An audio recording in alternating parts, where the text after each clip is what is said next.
Good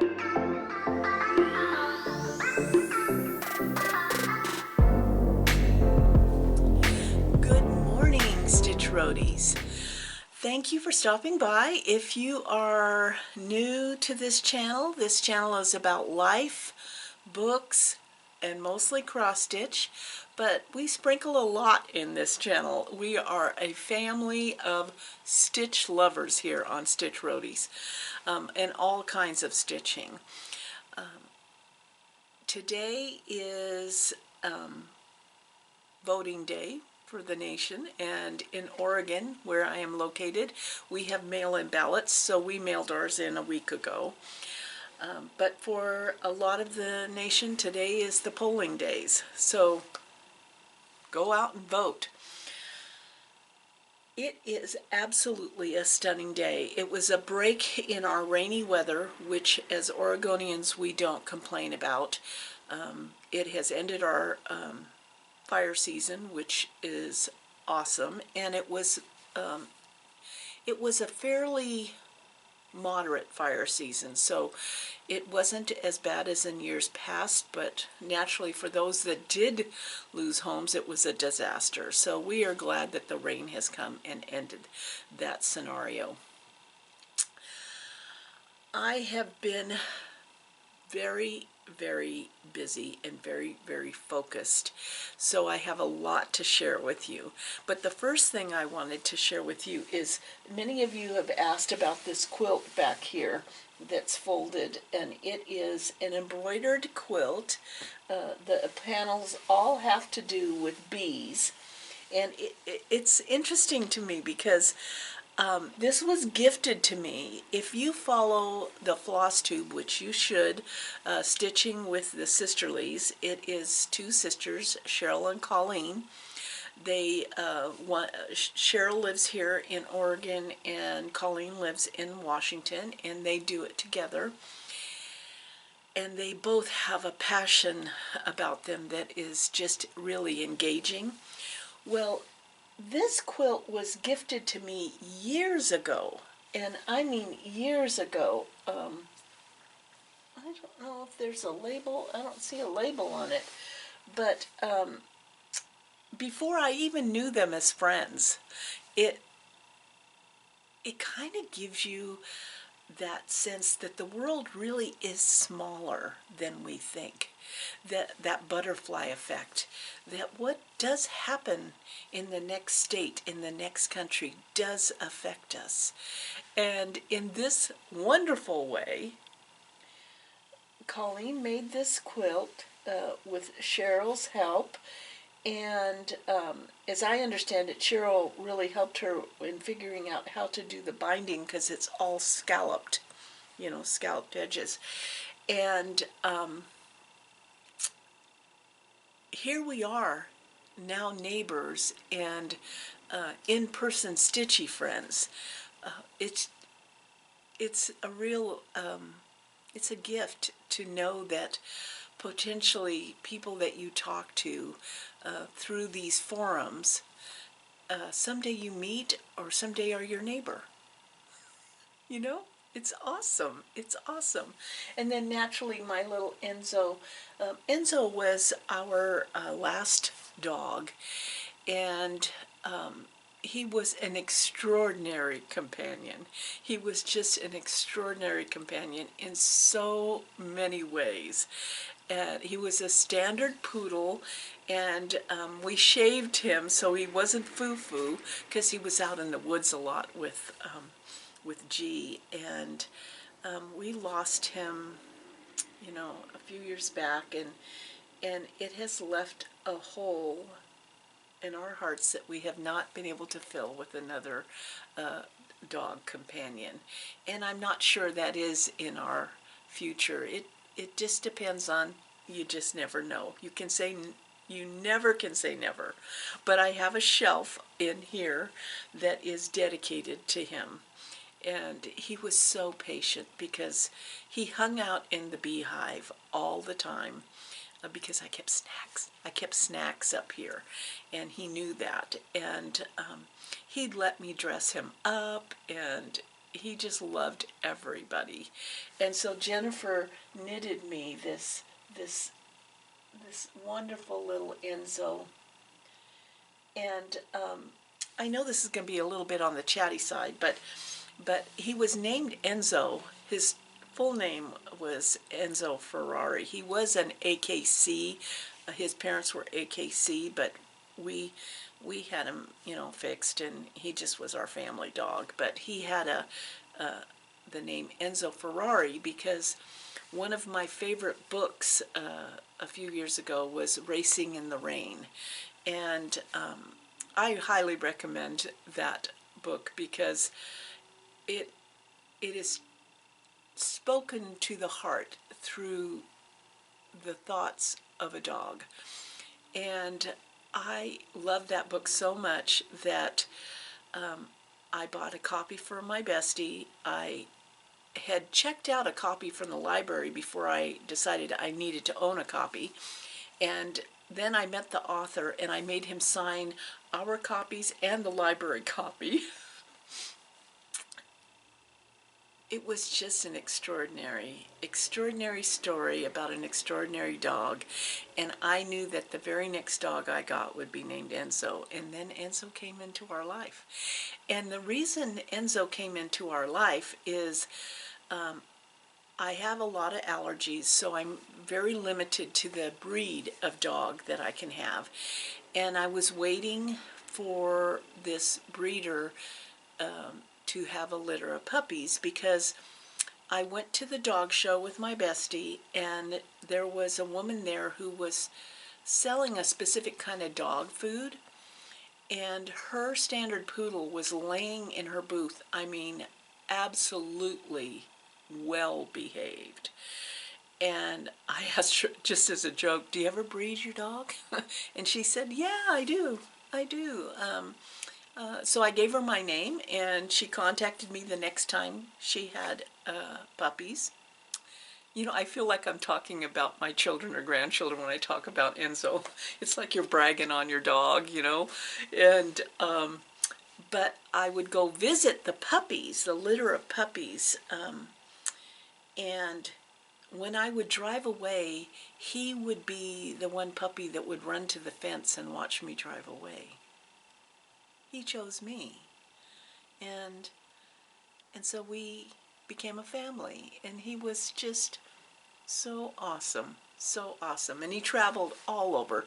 He was the Quilt roadie dog. He went with us camping everywhere, and everybody knew him.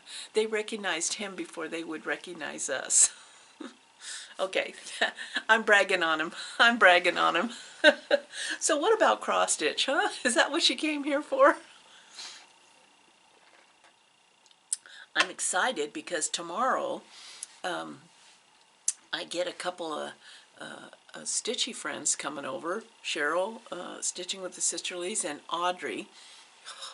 Finally got that Audrey back on her feet a bit, and that's Stitchy Witch 42. And so they're coming over for a little stitch day. And I'm looking forward to that. I'm very much looking forward to that. Oh, let's see. What have we been doing stitchy-wise? Excuse me. I have been all over the board. And what I can say is something happened when I rearranged the beehive. Now you'll see more of that on Quilt Roadies on how I rearranged the beehive. But I ended up passing along a Sweet 16 sewing machine and table to one of my girlfriends. And that created a change in the way I used the space. And what I can tell you is that sometimes shaking it up or moving furniture around moves things around in your brain. And whatever that movement that happens occurs, it moves things around in your heart. and then it moves things around in your choices. That's the only way I can explain this. Because since I did this rearranging, I have been so hyper focused that I've been just going with it.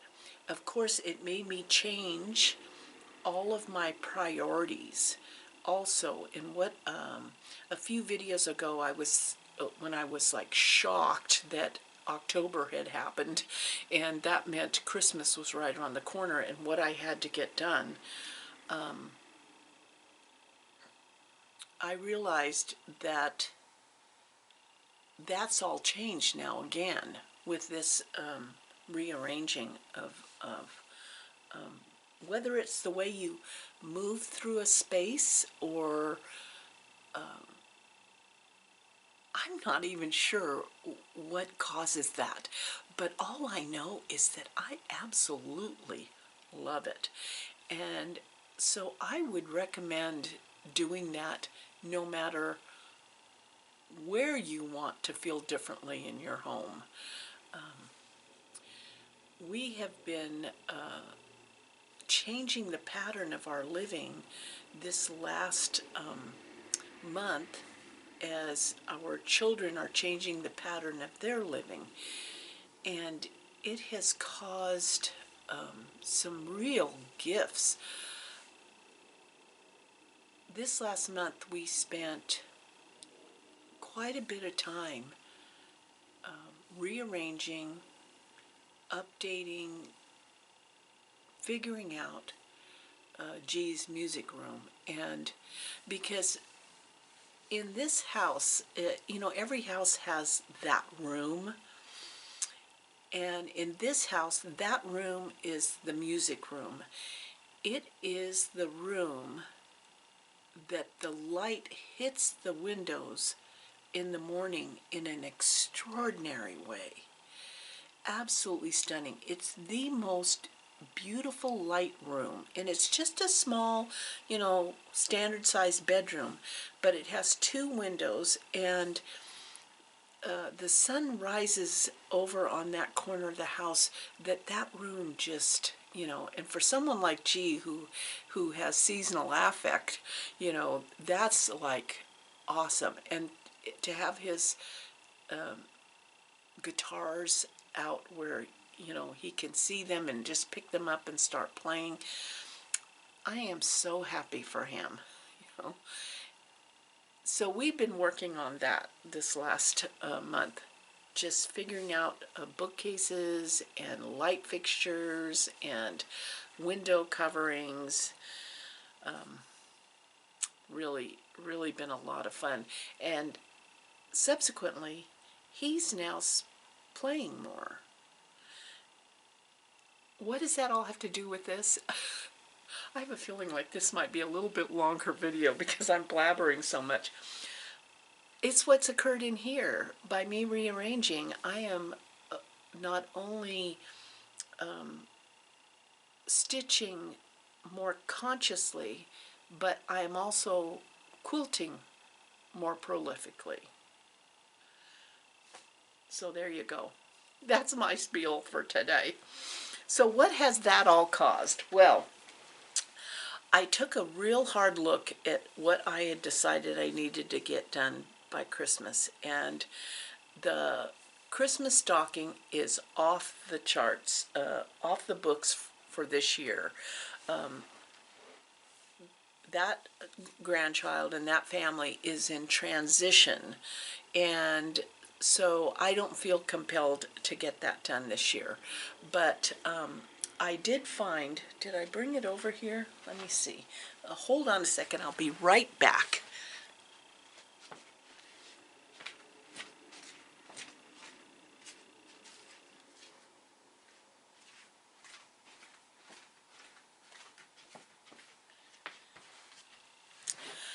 Back, I did find a cross stitch that was finished that was not FFO'd for those 2 grandchildren, and so that is what I'm going to FFO before Christmas, and it was this one. Do you remember that? It's from the Fat Quarter Shop.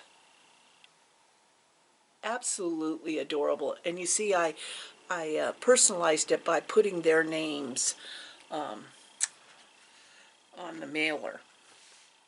So I am going to FFO that before Christmas. I have been concentrating on, let me get this out of the hoop. I'm using my Morgan hoop, you know, that Trina from the Cotton Harvest totally turned me onto. I absolutely love this Morgan hoop. It has a locking system. And I stitch a lot in hand, but there's certain things that I want to put a hoop in. And so this is by Astra Patterns on Etsy.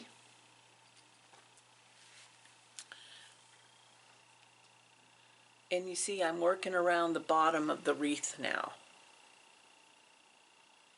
Love that journey for me. Love that journey for me. And I do want to have this done sooner than later.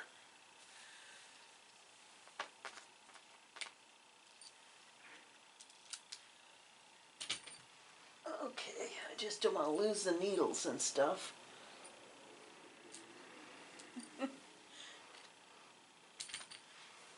Makes you wonder how many needles are in your carpet. Do you ever wonder about that? I don't know what I have shown you and what I haven't, so I might be duplicating myself. But I did A Year in the Woods, you know, the beaver. It's the tail. That is an extraordinary tail. Extraordinary tail. And it's in my Corey Crafty bag. Isn't that beautiful?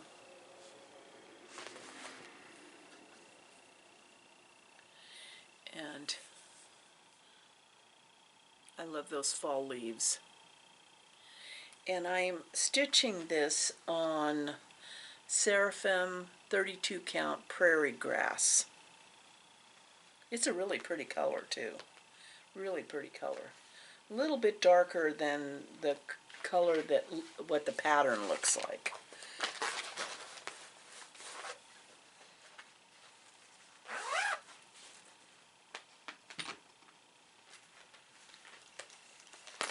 Beautifully gifted bag here.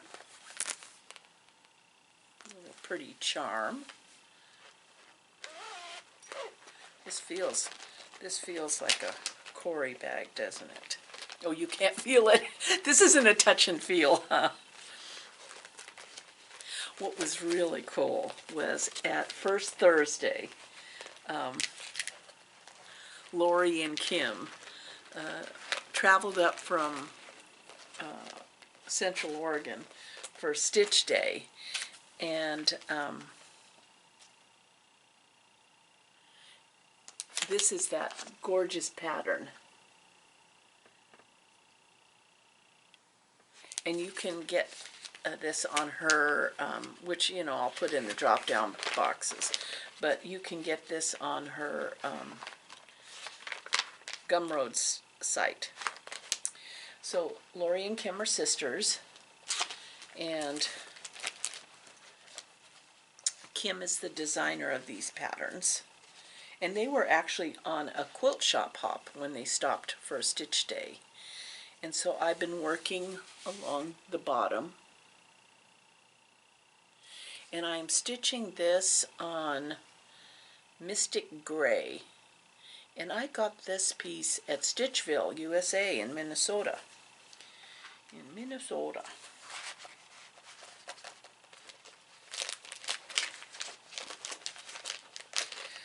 I was hoping to get this done by Christmas, but I'm not sure I will. And that's what I would share with you, is that when you are stitching a gift, you don't want any bad juju being stitched in it. So if you're feeling stressed about it, then you need to back up and think about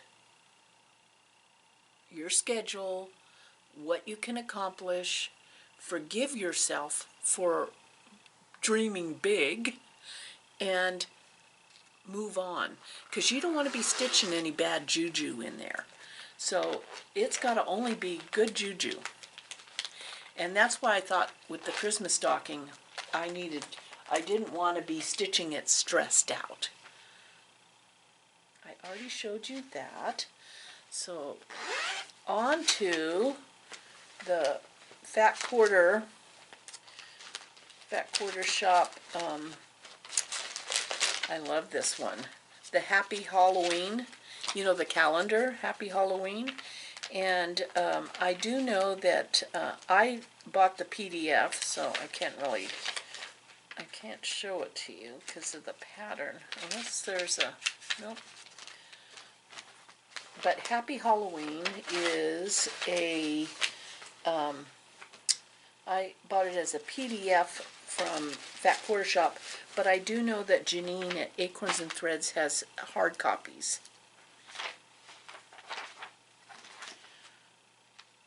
And this is a Halloween calendar by Tiny Modernist. Yeah. And so I set up this schedule to stitch 2 days a month. So now I'm in November, so I need to stitch the next 2 days. So this is the first of those 2 days. It's the moon with the bat. And then I have one more, and then so that by next Halloween I will have this. That seems like more reasonable. And this is in this absolutely adorable bag by Chris Yo as the Yo flies. Isn't that gorgeous? Got little flower. Well, I hope you're doing well. I still got a pile down here, so I hope you're doing well. You can pause this and go to the bathroom and get yourself something to drink.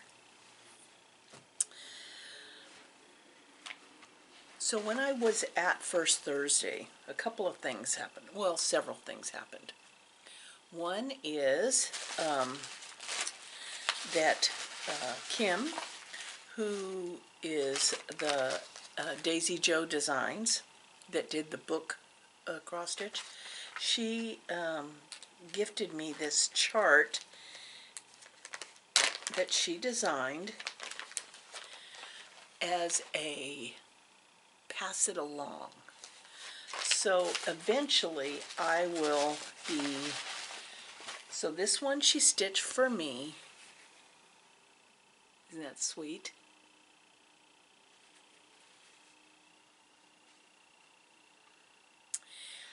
So if I understand correctly, she included the chart, and it's on her Gumroad site.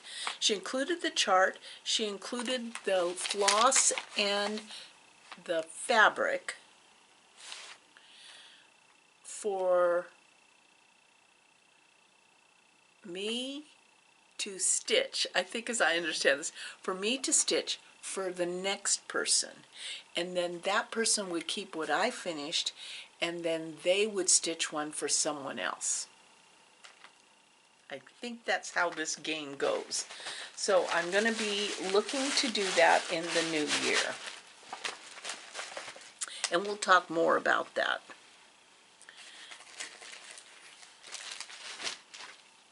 I had an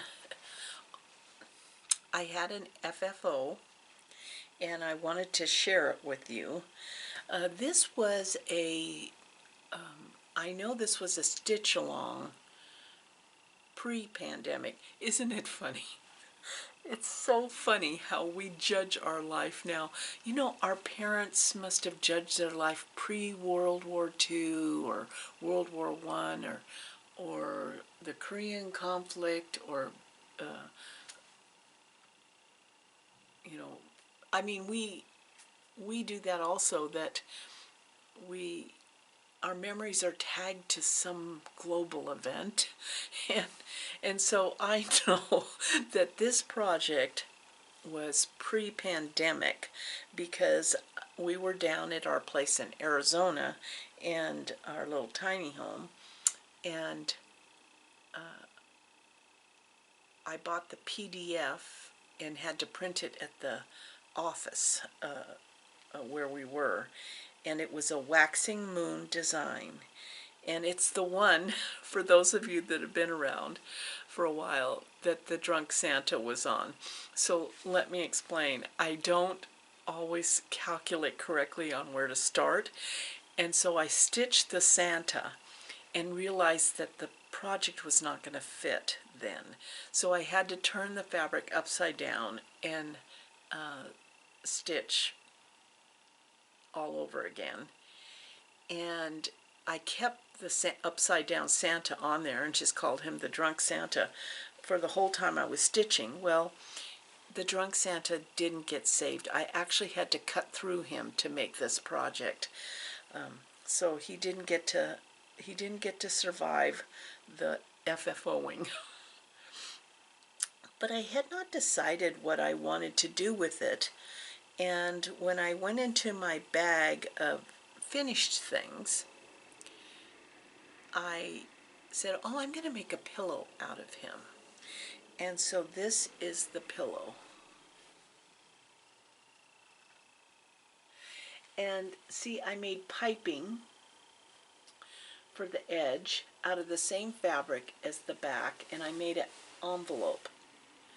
Now this is going to be a long story. It's an extraordinary story, actually, in many ways. So when I was going to FFO this, and let me just say, I think I did a decent job of FFOing. I was looking for the cording to make this piping, and I couldn't find where the cording was. So I was like tearing apart the beehive, not tearing it apart, but looking in every nook and cranny. And I didn't realize how organized I was because it was in my new black cabinet that everything's labeled. Yeah. But before I realized how extraordinary I was, I found a pile of old letters. And this was the most moving moment of this week, because in this pile I found 2 autograph books. Now, I don't know whether you had these or not, but when I was in 7th and 8th grade, we had autograph books, little books, and at the end of the school year, your classmates would sign something in it. And so I had 2 of those, and I was laughing as I was reading what everyone was signing.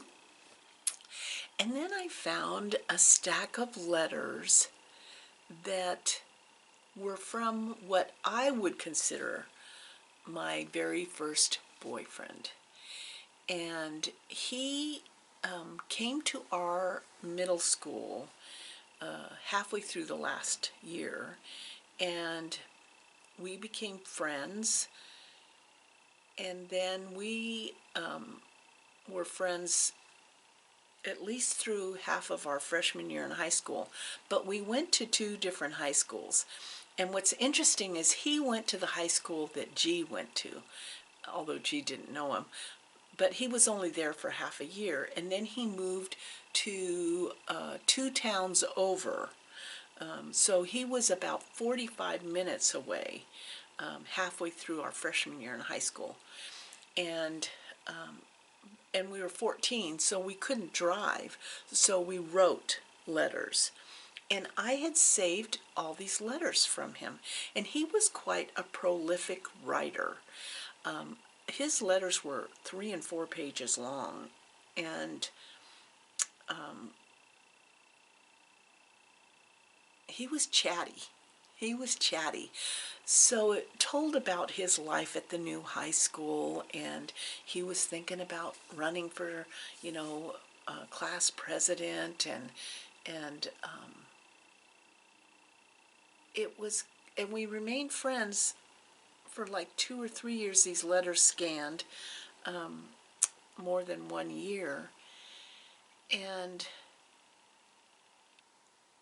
I wondered where he was, because these were, you know, when you think about a 14 and 15-year-old boy, you don't think about 3 and 4 page letters, but he was quite verbose and quite sure of himself.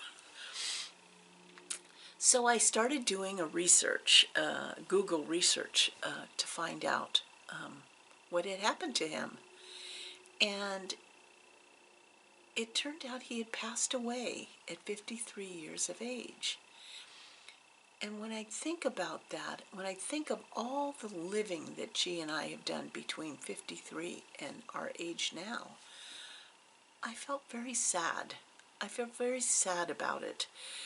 He had gone on, had gone to the military, and then he'd gone on to college. He had gotten his doctorate, and he worked for a community college. So it was an extraordinary moment looking for the piping for this project. And so then I felt so bad that he had passed away in 2006 that I said, I wonder if he had any children, because our children only know us as adults. They don't know us as 14 and 15-year-olds, how we thought, what we were doing.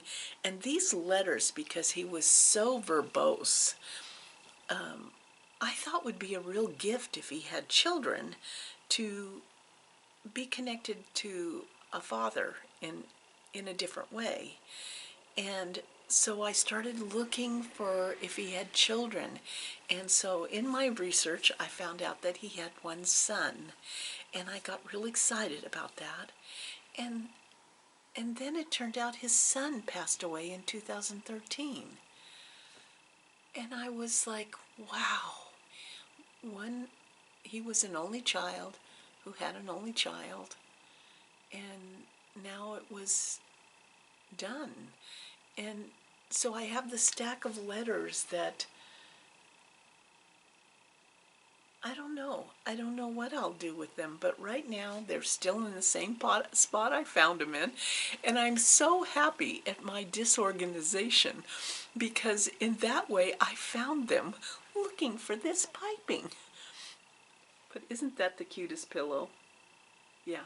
Oh, and the other thing I wanted to share with you about how I did this pillow was I did fuse on the back of my cross stitch a piece of SF101, which is a Pellon product, and it's a fusible. I use it all the time. And this is a tip that I think I've told you this before, is that I don't make pillows to fit pillow forms. I make pillows and then I make the pillow form.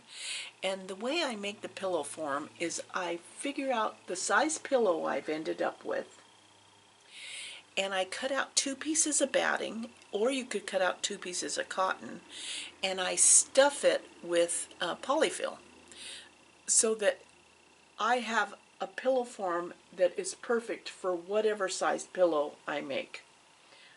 Rather than trying to search in the store for a not quite right pillow form, I just make my own, and it takes not even 10 minutes. And then I had these charms from Robin, Lady Robiness on FlossTube, and I decided to put the 2022 as the finish date on Santa's. So that was my FFO. Okay, another break. I did kit up, I don't know if I told you this or not, but I have kitted up the Rebel Stitcher design. I've got all my floss ready and my fabric, and the fabric I'm using is Edinburgh linen 36 count vintage country mocha. Yeah, I'm very excited to start this one. I have a feeling it will be sooner than later, and now it is all kitted up.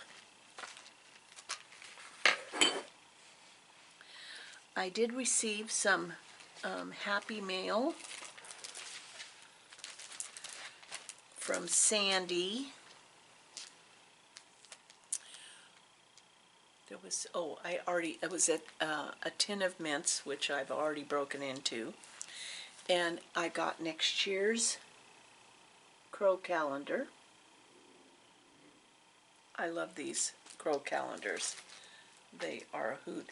And then she sent me some interesting little snips, scissors, and she made a scissor fob. Look at this thing. Is that not the most adorable? So I attached it to those scissors. Thank you so much, Sandy.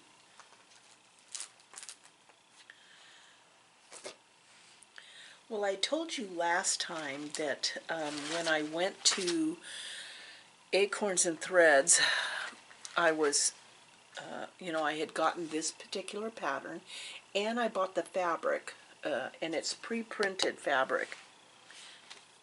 It's by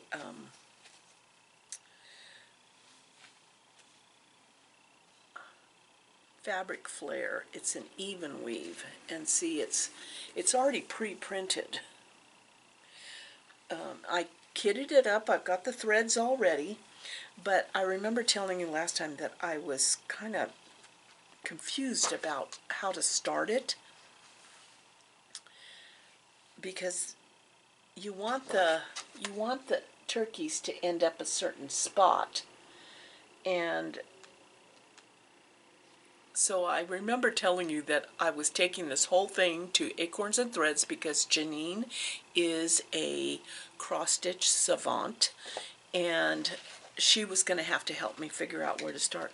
Well, she told me to start it upside down. It took me a moment. And I had to really think about that, and she showed me why. In order to get this to land,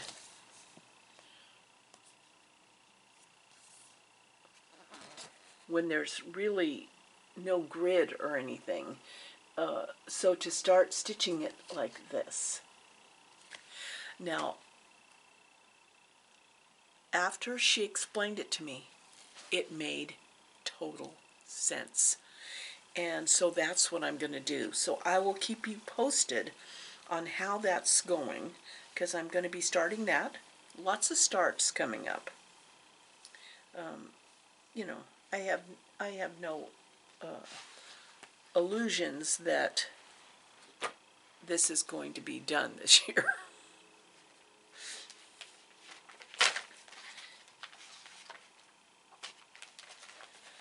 The other gift that I got was from Marcia.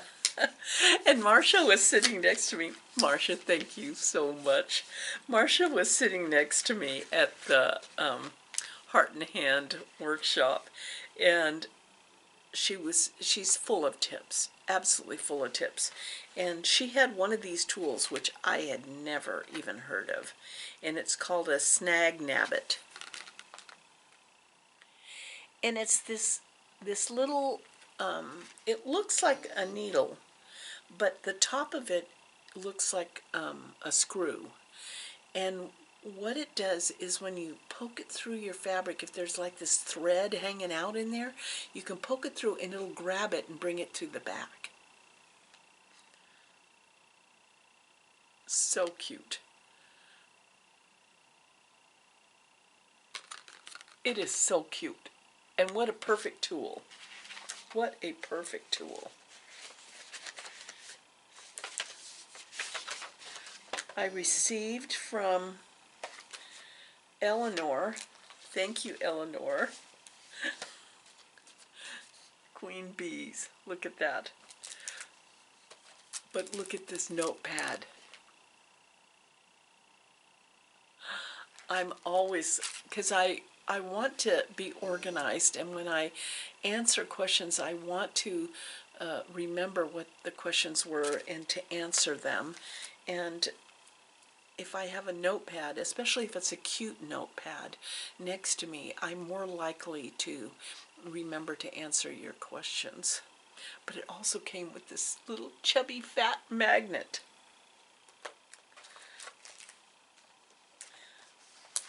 So I'm putting that to work. Are you exhausted yet? I decided on a new project for Christmas. It'll be started in December. It will not be finished in December, but it will be started in December and will be ready for the following December. Because I had so much fun stitching the beehive rules, and you know, Primrose Cottage. I just love Primrose Cottage. It's a happy stitch. And when I saw that there was a Primrose Cottage Christmas rules, all in. So I got this from the Fat Quarter Shop.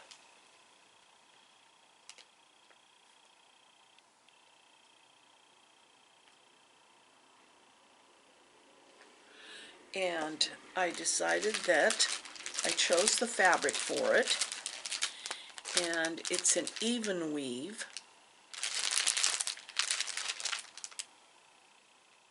Gray-blue even weave. So I have to kit that up and get ready. And it just looks like one of those ones that you could make into, you know, you could make this into separate little wall hangings. You could stitch, you know, 2 or 3 of them together and make a drum.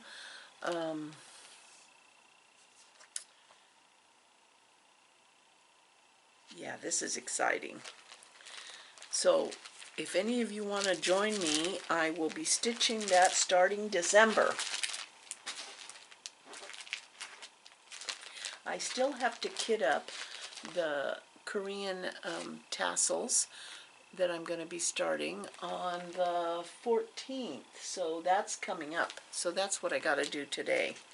I also, since, you know, nothing gets to travel by itself, although this traveled with a whole troop of things, I saw this fabric at the Fat Quarter Shop, and I thought, this would be extraordinary for the backs of cross-stitch pillows, you know, just, so I love architectural fabrics. So here, look at this.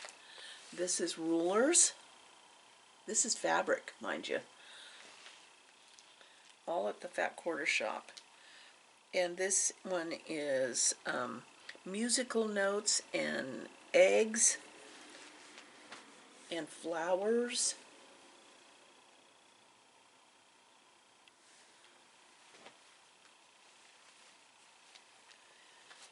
And then one could not pass up. I mean, my friend Patty, she does all kinds of things with, she saved clock pieces and she does all kinds of things with those. Well, this is fabric.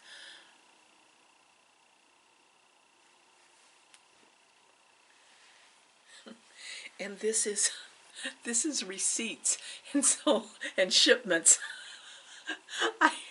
You know, it makes me, look at this fabric right here. I could write in my last Acorns and Threads or Fat Quarter Shop shipment, make a list, and put it on the back of the project.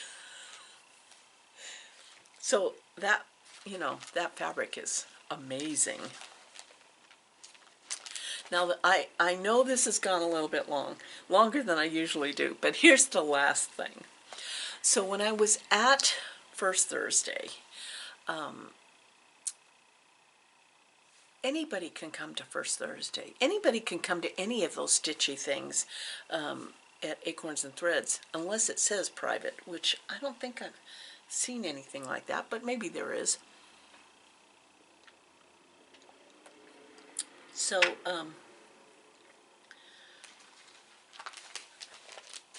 first Thursday,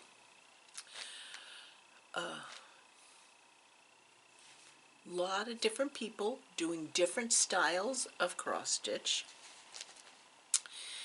And Margaret, who I know through cross stitch, started talking with her, and she's doing biscornus. Well, I want to do biscornus. I've always wanted to do them.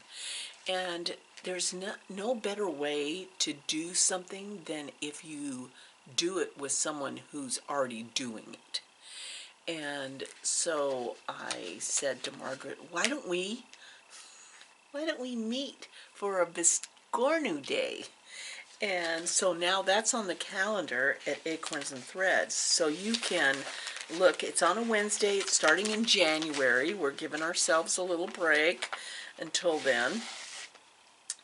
But starting in January, and it's not going to be any set day or week of the month, but it is always going to be on a Wednesday during the day. So you can call up Acorns and Threads. Please sign up for their newsletter, because all of these things that Janine puts on the calendar, then you have access and you can plan ahead. Because a lot of times the gals from Washington, Susan Stanley and Becca from Sambry Stitches, and Heather Punky Pearl, you know, they'll come down to do stitching at Acorns and Threads because they know what the calendar looks like. They can plan ahead, is what I'm saying. So biscornu day, always going to be on a Wednesday, once a month, but a different Wednesday every month depending on everyone's schedule. And I was very excited because I always wanted to make a cross-stitch biscornu, a biscotti. No, biscottis taste good. Yeah, biscornu. And I knew that I had patterns for them, and so I was like, oh man.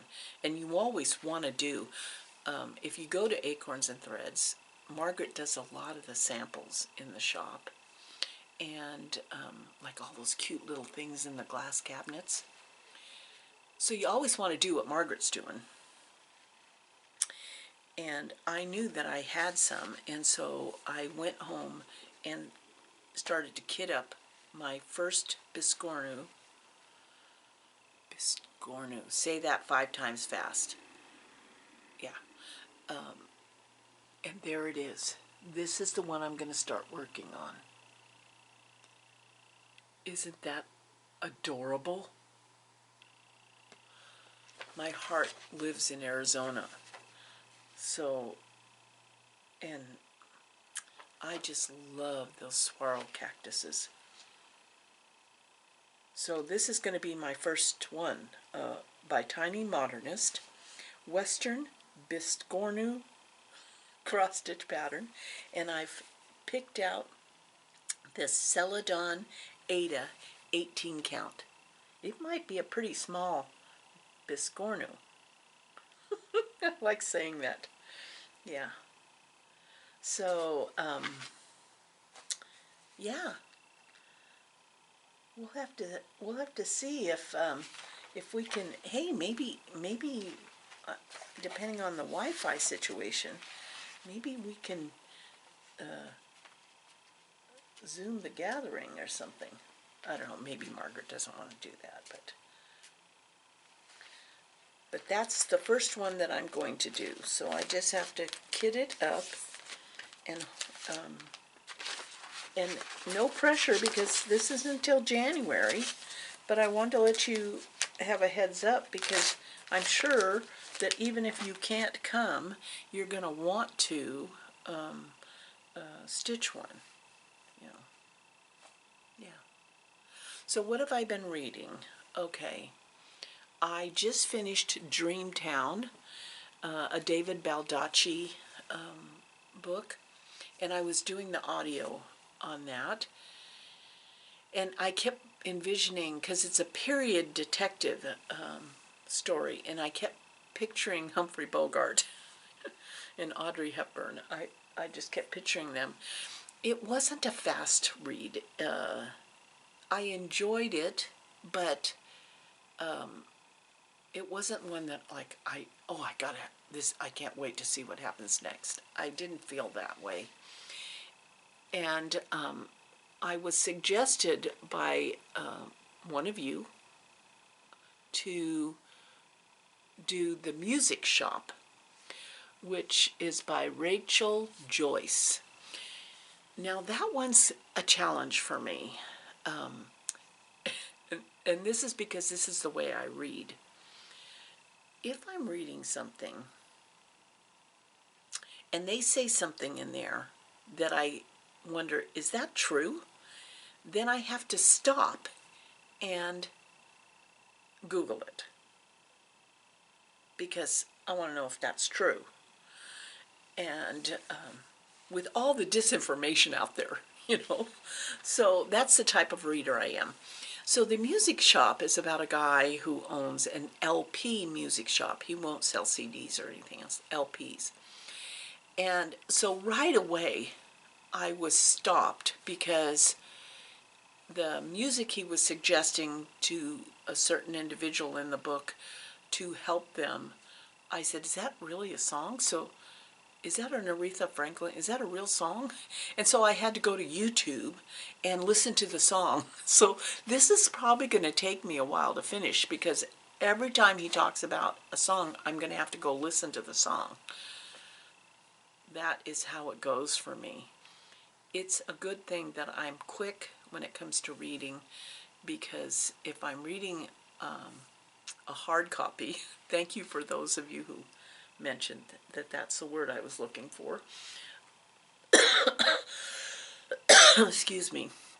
If I'm reading a hard copy, I end up stopping a lot to do research. So there's the crux of my reading. But I love reading. Everything about it is a joy to me. So right now I'm in The Music Shop. And I'm getting a lot of music in between. Well, I know we've gone a little bit longer than we normally do, because I obviously had a lot to chitter-chatter about, and I hope you're doing well. I hope this month, if you are in the U.S. and you are actually celebrating Thanksgiving, that you have purchased your items and have them, because there might not be available later on. And for those of you in the rest of the world who maybe are not celebrating that, or Canada who already has celebrated, I hope that this month is filled with new cross stitch, and that you will join me in whatever floats your boat. Yeah, because it is an awesome world, this cross-stitching world, isn't it? Well, thank you. Love you guys. You all take care, and we'll see you down the road.